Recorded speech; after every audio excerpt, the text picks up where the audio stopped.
ആശകളായിരം എന്ന് പറഞ്ഞ ജയറാമേട്ടൻ കാളിദാസ് ജയറാമിൻ്റെ സിനിമയുടെ ഒരു ട്രെയിലർ വന്നിട്ടുണ്ട്. നൈസ് ഒരു ഫീൽ ഗുഡ് ട്രെയിലറാണ് വന്നിരിക്കുന്നത്. ഒരു കോമഡി ആണെങ്കിലും ഒരു ഡ്രാമയാണെങ്കിലും എല്ലാം ഒരുമിച്ച് കൊണ്ടുവന്ന ടൈപ്പിലത്തെ ഒരു ട്രെയിലറാണ് നമ്മൾ കണ്ടത്. അപ്പോൾ സിനിമ ആ ഒരു ലെവലാണെങ്കിൽ അടിപൊളിയായിരിക്കും. ജി പ്രജിത്ത് എന്ന് പറയുന്ന സംവിധായകനാണ്. വടക്ക സെൽഫി എന്ന് പറഞ്ഞ പടത്തിന് ശേഷം അദ്ദേഹം ഇപ്പോഴാണ് ഒരു പടം ചെയ്യുന്നത്. അപ്പോൾ തന്നെ നമുക്ക് ഈ ഒരു പടത്തിനോടുള്ള ഒരു പ്രതീക്ഷ വളരെയധികം കൂടുതലാണ്. അതേപോലെ തന്നെ റൈറ്ററായിട്ട് വരുന്നത് നമ്മുടെ ജൂഡ് ആൻ്റണിയാണ്. അദ്ദേഹം ആണെങ്കിൽ 2018 ശേഷം അടുത്ത ചെയ്യുന്നൊരു പടമാണ്. എന്തായാലും നല്ല കിടിലം കോമ്പിനേഷനാണ്.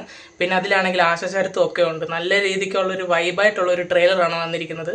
ജയറാമേട്ടനെയൊക്കെയാണ് നമ്മുടെ ആ ഒരു പഴയ ലെവലിലൊക്കെ ഒന്ന് കാണാൻ സാധിച്ചിട്ടുണ്ടായിരുന്നു ട്രെയിലറിൽ. ജയറാമേട്ടൻ്റെ ആ ഒരു ഡയലോഗ് ഡെലിവറി ഒക്കെ ആണെങ്കിലും പണ്ട് നമ്മൾ കേട്ട ആ ഒരു സാധനങ്ങളൊക്കെ ആ ഒരു ഡയലോഗ് ഡെലിവറി ഒക്കെ ആ ഒരു ലെവലിലൊക്കെ ചെയ്തിട്ടുണ്ട്. എന്തായാലും അടിപൊളി പടമാകുമെന്ന് നമ്മൾ പ്രതീക്ഷിക്കുന്നു. നല്ലൊരു വർക്കാണ്, നല്ലൊരു ടീം വർക്കാണെന്ന് നമുക്ക് ഫീൽ ചെയ്യുന്നുണ്ട് ഈ ഒരു ട്രെയിലർ കാണുമ്പം. പടം കൂടെ കണ്ടിട്ട് നമുക്ക് കൂടുതലായിട്ട് ഡീറ്റെയിൽ ആയിട്ട് സംസാരിക്കാം. എന്തായാലും ട്രെയിലർ ഒരു നൈസ് ട്രെയിലറാണ്, നമുക്ക് പടം കാണാൻ തോന്നുന്നുണ്ട്. പിന്നെ ആകെ ഒരു ചെറിയൊരു ഇതെന്ന് വെച്ചാൽ ഡ്രാമ ഇതിനകത്ത് എത്രത്തോളം നല്ലതായിട്ട് അവർ ചെയ്തിട്ടുണ്ടെന്ന് എനിക്കൊരു സംശയം തോന്നുന്നുണ്ട്. ട്രെയിലർ കാണുമ്പം കുറച്ച് കൂടുതലാണോ എന്നുള്ളൊരു തോന്നലുണ്ട്. നമുക്കിപ്പോൾ ഒരിക്കലും പറയാൻ പറ്റത്തില്ലെങ്കിൽ ഇത് കണ്ടപ്പോൾ എനിക്കും തോന്നിയതാണ്. എന്തായാലും ട്രെയിലർ എനിക്ക് ഇഷ്ടപ്പെട്ടുണ്ടോ? അപ്പോൾ നിങ്ങൾക്ക് ഈ ഒരു ട്രെയിലർ ഇഷ്ടപ്പെട്ടിട്ടുണ്ടോ ഇല്ലെന്നുള്ളത് നിങ്ങൾ പറയുക.